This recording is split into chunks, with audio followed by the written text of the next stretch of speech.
அனைவருக்கும் ஸ்தோத்திரம். தொடர்ந்து இந்த நாளில் தொடர் வேதாகமத்தை வாசிக்கலாம். 1 சாமுவேலின் புத்தகம் 7ஆம் பகுதியை தொடர்ந்து சாமுவேல்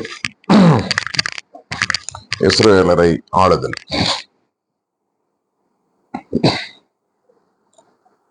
கிரியத்து ஏயாரிமின் ஆள்கள் வந்து ஆண்டவரின் பேழையை தூக்கிச் சென்று குன்றின் மீது இருந்த அபினதாபின் வீட்டில் வைத்தனர்.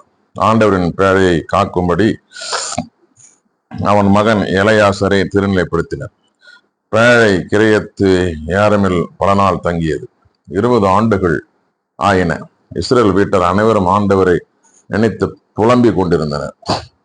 இஸ்ரேல் வீட்டார் அனைவருக்கும் சாமுவேல் கூறியது, நீங்கள் முழு உள்ளத்தோடு ஆண்டவரிடம் திரும்பினால் வேற்று தெய்வங்களையும் அஸ்தரோத்தையும் உங்களிலிருந்து அகற்றி விடுங்கள். உங்கள் உள்ளங்களை ஆண்டவருக்காக தயார் செய்யுங்கள். அவருக்கு மட்டுமே ஊழியம் செய்யுங்கள். பெலிஸ்தியர் கையினின்று அவர் உங்களை விடுவிப்பார்.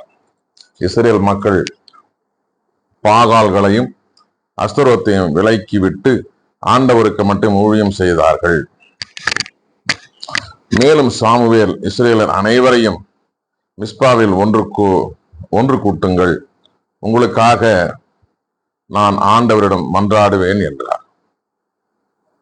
ஆகவே அவர்கள் மிஸ்பாவில் ஒன்று கூடி தண்ணீர் மொண்டு ஆண்டவர் திருமண் ஊற்றி அன்று நோன்பிருந்து ஆண்டவருக்கு எதிராக நாங்கள் பாவம் செய்து விட்டோம் என்று அறிக்கையிட்டார்கள். சாமுவேல் மிஸ்பாவில் தங்கி இஸ்ரேல் மக்களுக்கு தலைவராயிருந்தார். இஸ்ரேல் மக்கள் மிஸ்பாவில் ஒன்று கூடியதை பெலிஸ்தீர் கேள்விப்பட்டனர். அப்பொழுது பெலிஸ்தீர் தலைவர்கள் இஸ்ரேலுக்கு எதிராக புறப்பட்டார்கள். இதை கேட்ட இஸ்ரேல் மக்கள் பெலிஸ்தீரை முன்னிட்டு அச்சமுற்றார்கள். இஸ்ரேல் மக்கள் சாமுவேலிடம் கூறியது, நம் கடவுளாகிய ஆண்டவர் பெலிஸ்தியரை கையினின்று நம்மை காக்கும்படி அவரிடம் விடாமல் மன்றாடும். ஆகவே பால் குடிக்கும் ஒரு ஆட்டுக்குட்டியை சாமுவேல் பிடித்து அதை ஆண்டவருக்கு ஒரு முழு எரிபலியாக செலுத்தி இஸ்ரேலுக்காக அவரிடம் மன்றாடினார். ஆண்டவரும் அவர் தம் மன்றாட்டை கேட்டார். சாமுவேல் இவ்வாறு எரிபலி செலுத்தி கொண்டிருந்த பொழுது பெலிஸ்தியர் இஸ்ரேலுடன் போரிட நெருங்கினர். அன்று ஆண்டவர் பெலிஸ்தியர் மீது பேரிடி முழக்கம் செய்து அவர்களை கலங்கடிக்க அவர்கள் இஸ்ரேல் முன்பாக தோல்வியுற்றனர். இஸ்ரேலர் மிஸ்பாவிலிருந்து புறப்பட்டு பெத்கார் பள்ளத்தாக்கு வரை பெலிஸ்தியரை துரத்தி சென்று அவர்களை வெட்டி வீழ்த்தினார்கள். சாமுவேல் ஒரு கல்லை எடுத்து அதை மிஸ்பாவுக்கும் செனாவுக்கும் நடுவில் நிறுத்தி, ஆண்டவர் இதுவரை நமக்கு உதவி செய்தார் என்று கூறி அதற்கு எபனேசர் என்று பெயரிட்டார். பெலிஸ்தியர் சிறுமையுற்று அதன் பின் மீண்டும் இஸ்ரேல் எல்லைக்குள் வரவில்லை. சாமுவேலின் வாழ்நாள் முழுவதும் ஆண்டவரின் கரம் பெலிஸ்தியருக்கு எதிராக இருந்தது. எக்ரோன் முதல் காத்து வரை இஸ்ரேலிடமிருந்து பெலிஸ்தியர் கைப்பற்றி நின்ற நகர்கள் இஸ்ரேலுக்கு திரும்ப கிடைத்தன. பெலிஸ்தியரின் கையில் நின்று இஸ்ரேலர் தங்கள் எல்லை பகுதியை மீட்டுக் கொண்டனர்.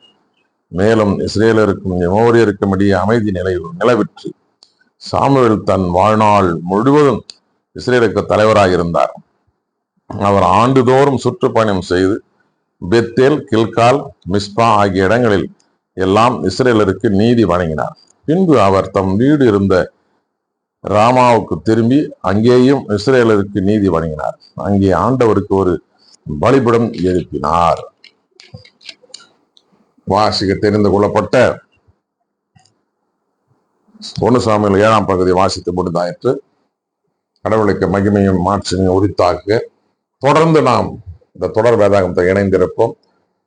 தொடர்ந்து இந்த தொடர் வேதாகமத்தை வாசிப்போம். கர்த்தர் நம்மையும் நம்ம குடும்பங்களையும் ஆசீர்வதிப்பாராக. ஆமென்.